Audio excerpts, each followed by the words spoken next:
नमस्कार,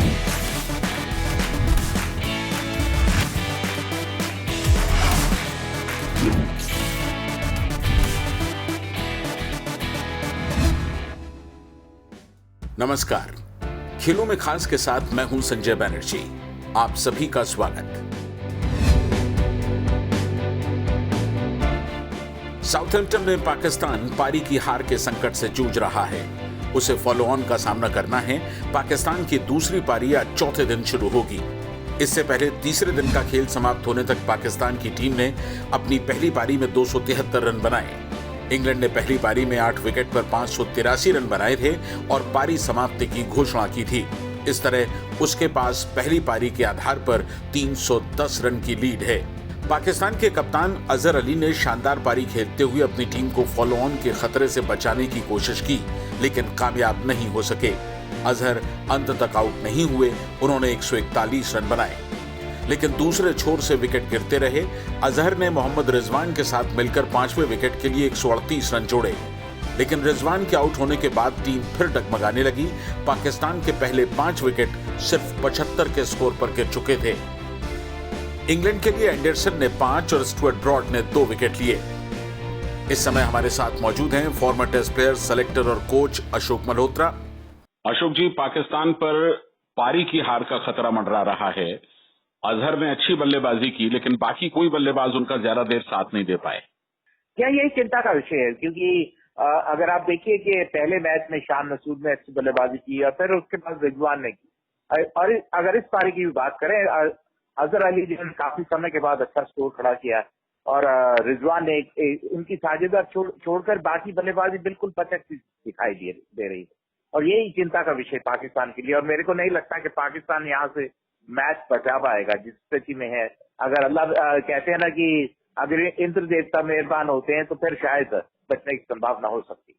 बिल्कुल, इंद्र देवता के मेहरबान होने की संभावनाएं हैं, लेकिन इसके बावजूद मुझे लगता है कि जब आप एक प्रेशर के अंडर में खेलते हैं, इतना ज्यादा प्रेशर होता है तो विकेट्स खुद ब खुद गिरने लगते हैं, उन्हें संभालना मुश्किल होता है। जी हाँ, बिल्कुल। और दबाव में खेलना बड़ा मुश्किल काम। हालांकि अजहर अली ने कमाल की बल्लेबाजी जरूर की है, लेकिन कहीं ना कहीं अगर ये टेस्ट मैच बचाना है तो पूरी बल्लेबाजी को चलना हो। और परेशानी पाकिस्तान टीम की है कि उनके पास वर्ल्ड क्लास खिलाड़ी बाबर आजम को छोड़ के और कोई भी दिखाई नहीं देता, और जिसके चलते जितनी बेहतरीन इंग्लैंड की गेंदबाजी, उसके सामने टिकना मेरे को लगता नहीं कि संभव होगा पाकिस्तानी बल्लेबाजी के लिए। और अब स्टैट्स कॉर्नर में दिलचस्प आंकड़ों के साथ मोहम्मद इशाउद्दीन। अजहर अली अपनी पारी के दौरान जब 43 रन पर पहुंचे थे तब उनके टेस्ट क्रिकेट में 6000 रन पूरे हो गए। इस तरह वह 6000 रन बनाने वाले पाकिस्तान के 5वें बल्लेबाज बन गए, जबकि ऐसा करने वाले वह दुनिया के 68वें बल्लेबाज हैं। अजहर से पहले यूनिस खान, जावेद मियांदाद, इंजमामुल हक और मोहम्मद यूसुफ पाकिस्तान के लिए 6000 रन बना चुके हैं। दूसरी ओर अजहर अली ने 2018 के लॉर्ड टेस्ट के बाद पहली बार इंग्लैंड के खिलाफ 50 से अधिक रन की पारी खेली है। इस मैच में अजहर अली के साथ साथ इंग्लैंड के डॉम बेस भी खेल रहे हैं। प्रथम श्रेणी क्रिकेट में दोनों खिलाड़ी 11वीं बार एक मैच में खेल रहे हैं। इसमें 5 बार समरसेट काउंटी के लिए दोनों के साथ साथ खेलने की गिनती भी शामिल है। जो रूट ने जब असद शफी का कैच पकड़ा तब वह क्षेत्र रक्षक के रूप में पाकिस्तान के खिलाफ सबसे ज़्यादा 20 कैच करने के एलिस्टर कुक के रिकॉर्ड की बराबरी करने में सफल रहे। बाबर आजम 11 रन पर पगवादा के शिकार हुए। यह 5वां मौका है जब वह LBW हुए हैं। इससे पहले सभी 4 बार वह ऑस्ट्रेलिया के खिलाफ LBW के शिकार हुए थे।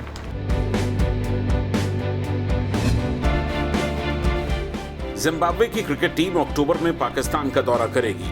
पाकिस्तान क्रिकेट बोर्ड ने इसकी तैयारियां शुरू कर दी हैं। जैसा कि आप जानते हैं कि पाकिस्तानी क्रिकेटर्स को 2008 के बाद से IPL खेलने का मौका नहीं मिला है। पाकिस्तान पहली ऐसी एशियन टीम है जिसने कोरोना के बीच इंटरनेशनल क्रिकेट में वापसी की। इस बीच PCB अक्टूबर-नवंबर में जिम्बाब्वे की मेजबानी करने के अलावा कोरोना के बीच अपने डोमेस्टिक सीजन को बायोसिक्योर एनवायरनमेंट में कराने की तैयारी भी कर रहा है।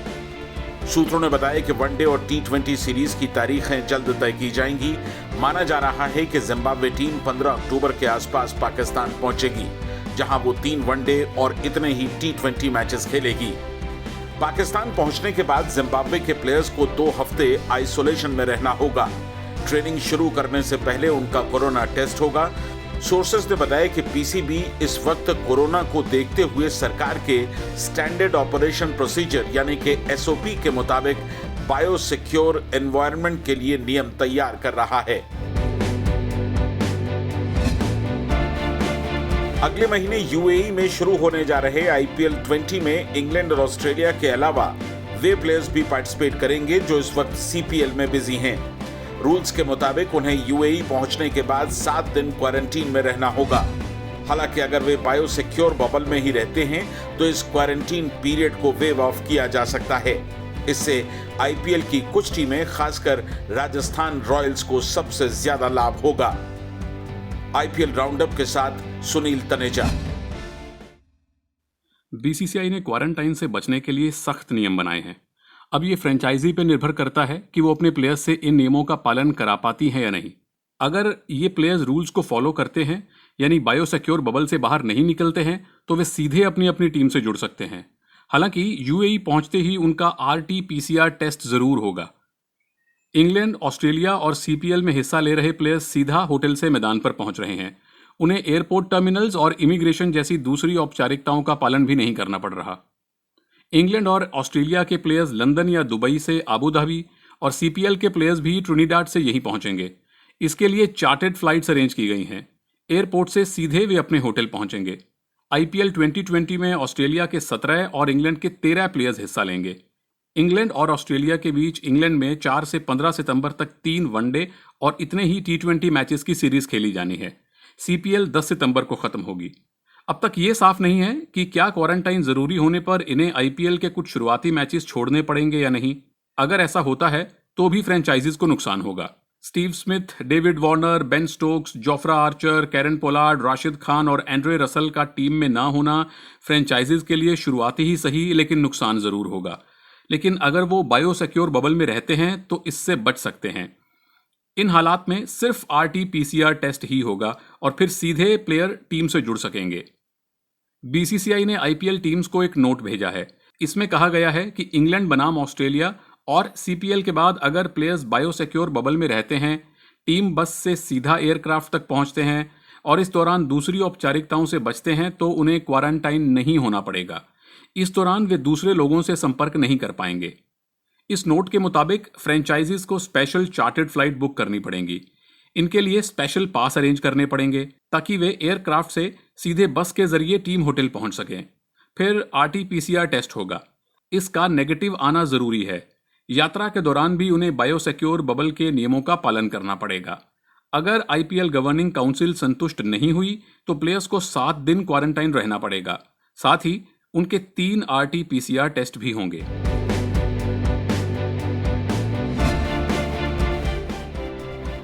पाकिस्तान के पूर्व तेज गेंदबाज शोएब अख्तर इंग्लैंड में अपनी टीम के प्रदर्शन से काफी नाराज हैं। शोएब के मुताबिक इंग्लैंड में पाकिस्तान की टीम किसी छोटे क्लब की तरह प्रदर्शन कर रही है। रावलपिंडी एक्सप्रेस के नाम से मशहूर शोएब ने बिना नाम लिए बॉलिंग कोच वकार यूनुस पर भी निशाना साधा। शोएब ने कहा कि पता नहीं आजकल हमारे तेज गेंदबाजों को क्या सिखाया जा रहा है। 3 टेस्ट मैचेस की सीरीज में पाकिस्तान पहला टेस्ट हारा और दूसरा बारिश के कारण रद्द हो गया है। तीसरे टेस्ट में भी पाकिस्तान दबाव में है। शोएब ने कहा कि तीसरे टेस्ट की पहली पारी में पाकिस्तान की गेंदबाजी का आलम यह था कि स्पेशलिस्ट बैट्समैन फवाद आलम को भी बॉलिंग करनी पड़ी। शोएब ने कहा, मैं नहीं जानता कि हमारे गेंदबाज आक्रामक रवैया क्यों नहीं अपनाते। आखिर आप टेस्ट मैच खेल रहे हैं, कोई नेट बॉलर नहीं है।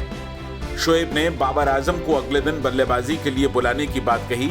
उन्होंने कहा कि दूसरे दिन उनकी जगह किसी नाइट वॉचमैन को भेजा जा सकता था। पाकिस्तान के दिग्गज बल्लेबाज जहीर अब्बास को आईसीसी ने हॉल ऑफ फेम में शामिल किया है। उनके अलावा साउथ अफ्रीका के दिग्गज ऑलराउंडर जैक कैलिस और पुणे में जन्मी पूर्व ऑस्ट्रेलिया महिला कप्तान लिसा स्टालिकर को भी यह सम्मान दिया गया। आईसीसी ने कल ये अनाउंसमेंट किया। आईसीसी ने कोविड-19 के चलते वर्चुअल समारोह का आयोजन किया, जिसमें कैलिस के अलावा लंबे समय तक उनके साथी रहे शॉन पोलॉक और भारतीय दिग्गज सुनील गावस्कर भी शामिल हुए। मंगोलिया ने भारत को फिडे ऑनलाइन चेस ओलंपियाड में छठे राउंड में 3-3 के ड्रॉ पर रोक दिया। इस वजह से पूल ए की पॉइंट्स टेबल में चीन टॉप पर पहुंच गया है। भारतीय टीम ने चौथे और पांचवें दौर में इंडोनेशिया और वियतनाम को तो हराया, लेकिन कम रैंकिंग वाली मंगोलिया की चुनौती से पार नहीं पा सकी। मंगोलिया के खिलाफ भारतीय कप्तान विदित संतोष गुजराती और वर्ल्ड चैंपियन कोनेरू हम्पी को उलटफेर का शिकार होना पड़ा। इन दोनों के अलावा इस दौर में आर वैशाली भी अपना मुकाबला हार गईं, जिससे भारतीय टीम टूर्नामेंट में लगातार छठी जीत दर्ज करने में नाकाम रही। स्टेन वॉवरिंका ने प्राग चैलेंजर टूर्नामेंट अपने नाम कर लिया है। 6 महीने के बाद वापसी करते हुए खिताबी मुकाबले में उन्होंने रूस के असलान क्रास्तेव को 7-6, 6-4 से हरा दिया। हालांकि वावरिंका हेल्थ रीजन के चलते साल के आखिरी ग्रैंड स्लैम यूएस ओपन में पार्टिसिपेट नहीं कर रहे हैं। उधर 3 बार के grand slam champion Andy Murray ने 9 महीने बाद western and southern open tournament में अपनी पहली जीत दर्ज की। कूल्हे के 2 ऑपरेशन के कारण 9 महीने बाद खेल रहे मरे ने पहले मैच में फ्रांसिस टिफोउ पर 7-6, 3-6, 6-1 से जीत दर्ज की। पिछले 5 महीनों में खेला गया ये पहला एटीपी टूर्नामेंट है। दूसरे राउंड में 5th सीड मरे अलेक्जेंडर ज़वेरेव से खेलेंगे। कोरोना वायरस के चलते मार्च के बाद पुरुष टेनिस की इस हार्डकोर प्रतियोगिता से वापसी हुई है। प्रतियोगिता पहले ओहायो में खेली जाती थी, लेकिन इस बार इसे यूएस ओपन के आयोजन स्थल पर ही कराया जा रहा है। यूएस ओपन 31 अगस्त से शुरू होगा। महिला टूर WTA की इस महीने के शुरू में ही वापसी हो चुकी है। न्यूयॉर्क में चल रहे टूर्नामेंट में शनिवार को पहले दौर में 13वीं वरीयता प्राप्त मारिया सकारी ने 16 साल की कोको गॉफ पर 6-1, 6-3 से जीत दर्ज की। 2 बार की Australian open champion Victoria Azarenka इस साल अपना पहला टूर्नामेंट खेल रही हैं। उन्होंने डोना वेकिच को हराकर अच्छी शुरुआत की, जबकि 40 साल की वीनस विलियम्स ने 20 साल की डायना यास्त्रेम्स्का को 5-7, 6-2, 7-5 से पराजित किया।